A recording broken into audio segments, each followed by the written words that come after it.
हाँ तो बच्चों कैसे हैं आप सब। जैसा कि आप सभी को पता है अपना एक्सरसाइज 10.2 का कुछ इंट्रोडक्शन उसकी कुछ थ्योरम इससे पहले वाली वीडियो में कंप्लीट कर चुके थे। आज के इस वीडियो में बच्चों लेने वाले हैं एक्सरसाइज 10.2 को और 10.2 का फर्स्ट क्वेश्चन आप यहाँ देख सकते हैं। देखो 10.2 के क्वेश्चन नंबर फर्स्ट में क्या लिखा हुआ है। एक पॉइंट है बच्चों, वहां से आपके टेंजेंट बनाई गई है, मतलब स्पर्श रेखा बनाई गई है और वो पॉइंट कौन है, क्यू है। और टेंजेंट किस पे बनती है, सर्किल पे बनती है। तो बच्चों यहाँ आप देख सकते हैं ये आपके पास एक सर्किल है, मतलब वृत्त है। अब यहाँ पर एक पॉइंट लेना आपको बाहर कहीं भी, क्योंकि टेंजेंट जो है ना वो बाहर से ही बनती है।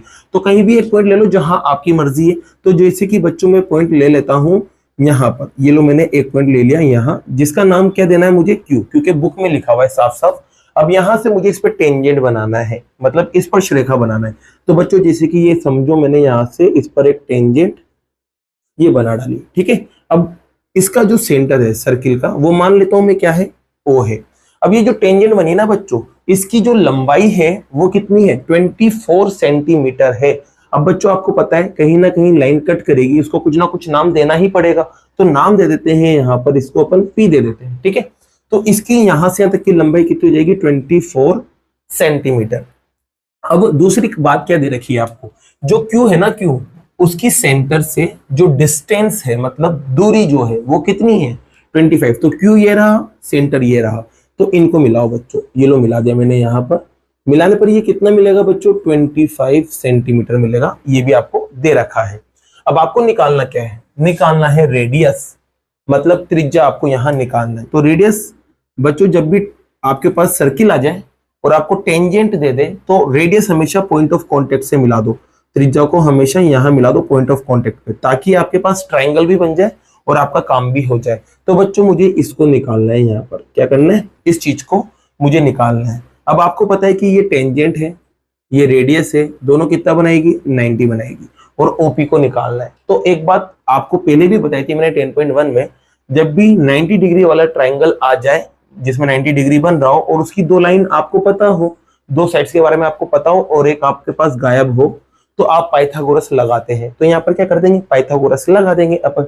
तो यहाँ पर सबसे पहले तो ये लिखना पड़ेगा कि जो रेडियस है ना वो टेंजेंट पे क्या होती है, परपेंडिकुलर होती है। तो आप लिख देना बेटा, रेडियस बोले तो त्रिज्या वो लंब होती है, मतलब परपेंडिकुलर होती है। किस पर बच्चों, टेंजेंट पर, मतलब स्पर्श रेखा पर। ये आप लिख देना।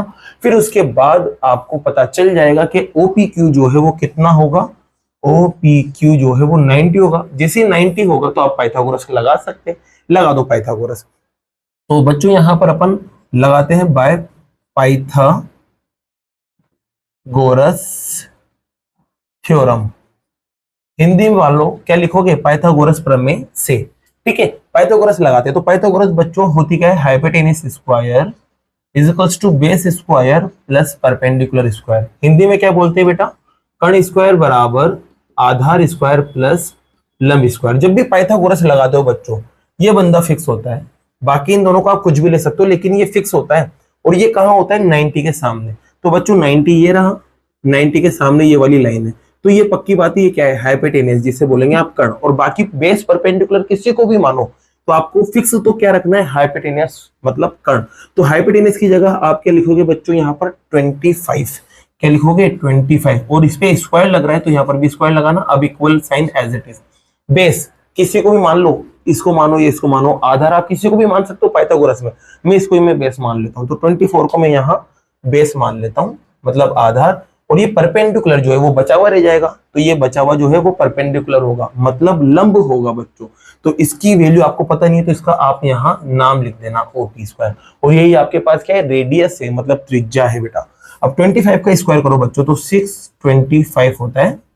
24 का स्क्वायर आप करेंगे तो 576 होता है। और यहाँ OP का स्क्वायर एज इट इज। बच्चों इसको इधर ले आओ तो ये माइनस हो जाएगा। तो 625 माइनस 576 बराबर OP का स्क्वायर। इन दोनों को माइनस कर सकते हैं आप। तो माइनस करेंगे तो बच जाएगा 49 और बराबर में OP पे स्क्वायर। अब स्क्वायर को इधर ले जाओ बच्चों, जैसे स्क्वायर इधर आएगा तो क्या बन जाएगा, रूट बन जाएगा। ये लो रूट बन गया और यहाँ पर आपके पास सिर्फ OP बच रह गया। और आपको पता है बच्चों 49 जो है वो 7 का रूट होता है। तो यहाँ 7 लिख देना, बराबर में क्या आ जाएगा OP। तो आपको बच्चों इसको घुमा के लिख देना है बस। तो OP बराबर आएगा 7 और यूनिट लगा देना बच्चों। यूनिट किस में थी? सेंटीमीटर में, तो यहाँ पर भी आप सेंटीमीटर लगा देना और यही आपका क्या है? आंसर है बच्चों। और क्वेश्चन नंबर फर्स्ट इसी के साथ क्या होता है? कंप्लीट होता है बच्चों। अब लेते हैं क्वेश्चन नंबर सेकंड को। जैसा कि बच्चों क्वेश्चन नंबर सेकंड आप यहाँ देख सकते हैं। क्वेश्चन नंबर सेकंड में देखो डायग्राम भी दिया हुआ है और कुछ लैंग्वेज है जो यहाँ पर लिखी हुई है। टीपी और टीक्यू क्या है बच्चों? टू टेंजेंट्स है, मतलब दो स्पर्श रेखाएं हैं बच्चों। आप देख सकते हैं टीपी और टीक्यू दो आपके पास टेंजेंट्स हैं, ठीक है। और इसके अलावा आपको दे रखा है कि पीओक्यू 110 है, पीओक्यू 110 भी आपके पास आ रहा है। और आपको बच्चों निकालना है पीटीक्यू, ये रहा पीटीक्यू, ठीक है, ये आपको यहाँ निकालना है। तो बच्चों एक बात ध्यान रखना, जब भी आपके पास ऐसे सर्किल आ जाए और आपको इन दोनों एंगल्स में से एक एंगल दे रखा हो और आपको दूसरा एंगल पता करना हो, तो बच्चों सीधा सा ध्यान रखना, दोनों को प्लस करने पर 180 आता है। क्या आते हैं? प्लस करने पर 180। तो इसका मतलब ये है कि ये 110 है, तो कितना प्लस करे कि ये रिजल्ट आ जाए? तो बच्चों आप बता दो इसमें कितना प्लस करे 180 आ जाए? तो 70 प्लस करना पड़ेगा। तो 70 ही क्या इस क्वेश्चन का आंसर है। लेकिन ये तो अपन जब करेंगे जब आपके एमसीक्यूज वाले क्वेश्चन आएंगे। लेकिन अगर मान लो एमसीक्यूज में ये क्वेश्चन नहीं आता है तो इसको कैसे सॉल्व करेंगे? तो उसको समझते हैं बच्चों। तो यहाँ पर देखो इसका आंसर अपन यहाँ निकालते हैं। तो बच्चों सबसे पहला काम तो यही कि जो रेडियस होती है, बोले तो जो त्रिज्या होती है वो 90 डिग्री बनाती है, मतलब परपेंडिकुलर होती है, मतलब लंब होती है किस पर? टेंजेंट पर, स्पर्श रेखा पर। तो इसका मतलब ये है कि यार ये 90 बनाएगी, तो यहाँ पर भी 90 बनेगा और यहाँ पर भी 90 बनेगा। तो आप कह सकते हैं टीपीओ या ओपीटी, कुछ भी नाम लिख सकते हो। तो यहाँ लिख दिया बच्चों मैंने ओपीटी, और एक और है बच्चों ओक्यूटी। ये दोनों के दोनों रेडियस और टेंजेंट के बीच में आ रहे हैं, तो दोनों कितना बनाएंगे? 90। पहला काम तो आपको ये करना है, बना दिया 90। अब आप देख सकते हो बच्चों यहाँ पर ये जो फिगर है ना, आकृति, इसमें 4 लाइन आ रही है, 1 2 3 4, 4 लाइन आ रही है। और 4 लाइन वाले को आप बोलते हैं क्वाड्रिलेटरल्स, जिसे बोलते हैं चतुर्भुज। अब आपको पता है इसमें 4 लाइंस आ रही है तो एंगल भी 4 होंगे, 1 2 3 4। तो यहाँ जो चारों एंगल्स होंगे, तो क्वाड्रिलेटरल्स के चारों एंगल्स को जब आप प्लस करते हैं बच्चों, तो इसका जो रिजल्ट आता है वो किसके बराबर आता है? 360 के बराबर, 360 के बराबर आता है। तो अपन यही कहानी को यहाँ लिखते हैं। कहानी क्या है बच्चों? Sum of all angles of quadrilaterals, मतलब चतुर्भुज के चारों कोणों का योग बराबर क्या लिख दोगे बच्चों? 360। तो चारों को जोड़ने पर 360 आएगा। तो चारों को जोड़ते बच्चों। पहला देखो यहाँ पर कितना है? 90, तो लिख देंगे आप 90। फिर दूसरा देखो कितना है? 110, तो यहाँ पे लिख देंगे 110। और यहाँ पर कितना आ रहा है? फिर से 90, ये लो 90 लिख दिया। और फिर यहाँ पर देखो इसको आपको निकालना है, इसकी वैल्यू नहीं दे रही, तो इसका नाम लिख देंगे। नाम क्या होगा? पीटीक्यू या फिर क्यूटीपी भी हो सकता है, लेकिन बुक में पीटीक्यू दे रखा है तो अपन पीटीक्यू ही यहाँ लिखेंगे बच्चों। तो पीटीक्यू और बराबर कितना आएगा? 360। चलो इसे प्लस करते हैं बच्चों। तो 90 में इसको प्लस करेंगे तो आएगा 200, और 200 में इसको प्लस करेंगे तो 290, और यहाँ पर आपके पास आएगा पीटीक्यू और बराबर में 360।